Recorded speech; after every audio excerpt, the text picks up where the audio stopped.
tem uma interpretação ainda muito errada de todos os envolvidos do BIM. O BIM, a galera ainda acha que é transformar um projeto em 3D e não é, cara. BIM, a gente trazer o máximo de informação possível para quem estiver executando não ter que ser um vidente, não ter que ser um místico que Sim. vai ter que, sei lá, intuir a solução para um problema. Não, o projeto está lá e tem a descrição de tudo que ele precisa saber para executar aquilo lá da melhor forma possível. O BIM traz essa ferramenta, mas ainda é um grande problema com que as pessoas trabalhem com BIM e trabalhem integradas. Porque cada um desenvolve um método próprio e acha que aquilo lá é sei lá, é a regra do jogo. Não é, cara. Uhum. Acho que todo o processo tem que ser muito bem descrito e combinado entre todo mundo que vai. Quando a gente vai começar uma casa mesmo, que você vai definir o arquiteto, vai definir o engenheiro estrutural, o engenheiro elétrico, o engenheiro hidráulico, cara, a primeira coisa é gestão de projetos. É alguém coordenar a produção dessa galera. Não pode deixar todo mundo solto. Sim, Tem que cada um criar por algumas si. regras, né? Porque senão o arquiteto fica de um lado, ele projeta. Ele vai até onde ele acha que resolveu. Aí entra o engenheiro estrutural. A conversa fica entre os dois. Os outros envolvidos estão longe dessa discussão. E às vezes o engenheiro elétrico numa discussão dessa pode dar uma solução para a arquitetura que resolve um problema estrutural. Então você vê Uhum. que as coisas estão interligadas. E o mais importante, esses projetos têm que conversar na mesma linguagem. Tem que ver as informações que são necessárias para quem vai executar. Tem que colocar isso para analisar essas interferências, porque um projeto interfere no outro de qualquer forma. A gente está construindo uma casa. É coisa assim, é o corpo. Você tem a camada de pele, você tem a camada de músculo, você tem a estrutura óssea, você tem as veias, cara, você tem drenagem, você tem sucção. Então tem que pensar nisso como um organismo vivo. E no momento de projeto, esse organismo vivo precisa de alguém que assuma a responsabilidade nessa gestão de processos, para poder vir e fazer essas coisas funcionarem. Fazer essa conversa acontecer de forma sinérgica entre as partes, né? Porque, cara, senão...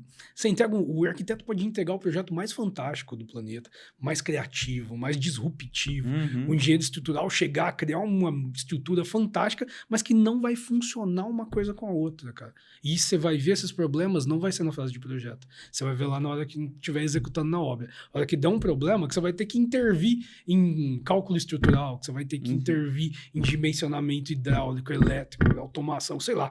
Quantas disciplinas tem na casa? Ah, tem até automação Uhum. do vaso sanitário. Sim. E o custo para corrigir isso nessa etapa de obra, né? Cara, É muito maior do que o custo em etapa de projeto. etapa de projeto custa tempo. Agora Exato. na obra, Custa tempo, dinheiro, nossa, tempo das pessoas envolvidas, né? que é Porque dinheiro, né? não é só o seu tempo, é o tempo das pessoas Exatamente. envolvidas. E tem mais um outro fator, dependendo do porte da obra, né? Uhum.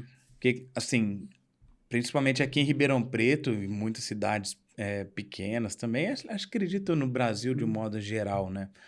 Tem-se muita a cultura de não valorizar o profissional que faz a gestão da obra. Sim. Então, executa a obra, contrata só um empreiteiro lá e coloca o empreiteiro para trabalhar. Ah, porque eu vou economizar com essa gestão. Uhum.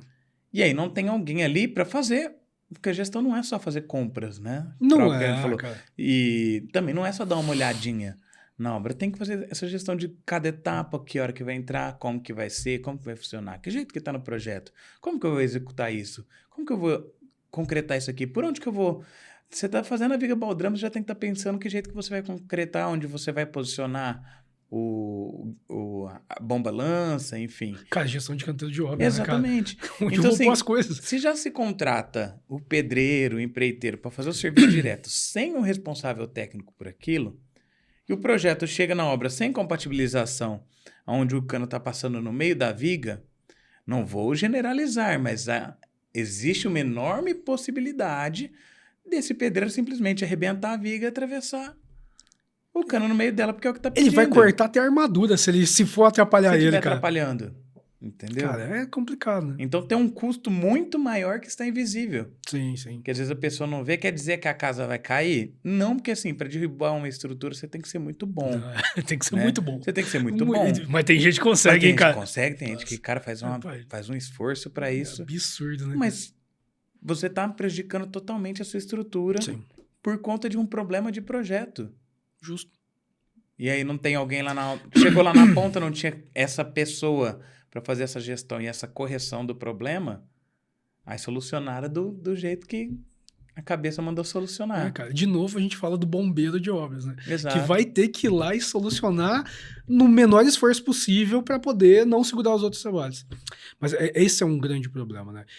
Quando a gente fala de BIM, quando a gente fala de gestão de processos, cara, BIM eu acho que é muito mais sobre gestão, sobre controle, sobre planejamento do que sobre tecnologia. Não é saber um software, eu sei o Revit, ArchiCAD, eu sei lá, o software que eu use para poder modelar, para mim poder dimensionar, nada. É como você vai gerenciar todas as pessoas que estão projetando nesses softwares, quais são as etapas, quanto tempo dura cada etapa e qual é a responsabilidade de entrega de cada um desses players, né, cara? Como que essa galera vai entregar um trabalho de qualidade? Até porque muitas vezes um profissional não tem ideia de como o outro trabalha. Às vezes o estrutural não tem ideia de como o engenheiro elétrico vai dimensionar o que ele vai precisar, ou o que o arquiteto vai vir. Então, eu acho que essa gestão entre as partes é muito importante mesmo. Que quando a gente estava fazendo nossas pesquisas, conversando com galera de fora, de escritório no Canadá, escritório nos Estados Unidos, né, na Alemanha, hoje a gente tem uns amigos na Espanha, na Suíça, né, na Oceania, né, Austrália, que trabalham com isso, eles falam como é o dia a dia deles no escritório. Cara, o cara que faz a gestão entre todos os envolvidos é o cara mais importante desse processo. É o cara que vai lá, bate o martelo e fala, amigão, ó, isso não pode, isso não vai, você precisa entregar isso dessa forma, cria os métodos de entrega e alinha a expectativa, né? A gente tem que ver esse processo de construção de projeto, né? Que é uma parte importante do todo da obra. Eu acho que mais importante do que a execução. Sim. Acho que projeto ainda é mais importante que a execução por causa dos problemas que ele vai gerar, né? Essa dificuldade de comunicação, essa necessidade, ele se torna, que nem eu falei, o player mais importante e ele é o cara que traz a metodologia como se a gente estivesse falando da indústria de software. Hoje, a indústria de software usa um processo de planejamento que é uma coisa sensacional, que a gente consegue fazer trabalhar pessoas que estão falando línguas diferentes, em lugares diferentes, cara, com fuso horário diferente, cultura diferente, e os caras conseguem criar um processo muito foda. É claro que não tem aquela responsabilidade de execução física, mas os caras estão construindo da mesma forma, e construindo de uma forma que às vezes é simultânea, está acontecendo em períodos de hora diferente. Eu vejo que nesses outros países, tipo assim, Oceania principalmente, ele conseguiu traduzir isso que vem da indústria da arquitetura de software para dentro da construção civil. Então, esse planejamento de processos, cara, onde você consegue criar, cara, um project, um gráfico gigante tão bem feito que você pesa, cara, até o horário que o pedreiro tem que entrar na obra, cara, é muito real lá. E eles conseguiram valorizar isso de um jeito que o cliente final vê isso. Esse é um problema aqui. O cliente final, às vezes, ele não vê esse valor aqui, porque a dificuldade desse processo faz os profissionais venderem uma ideia errada. Então a pessoa, você olha, vou pagar para um engenheiro, para um gestor de projetos, vou pagar por alguém que vai administrar minha obra? Não, o Zé, dono da empreiteira, toca isso daqui por metade do preço e essa é a história de boteco que a gente ouve toda vez. Exato. Você citou uma parte aí onde é uma grande dificuldade que eu vejo, porque assim, o cliente que já fez uma construção, beleza, esse dá valor no serviço que eu faço. Agora, aquele que é a primeira vez Por que ele dá valor? Porque ele já se ferrou. Exatamente, né, cara? Agora, aquele que é a primeira vez que está construindo, o que eu entrego para ele, aquela é o mínimo. Né? Na cabeça dele é o mínimo. E não entende o trabalho que de fato isso dá, né? Para poder chegar com essa informação lá.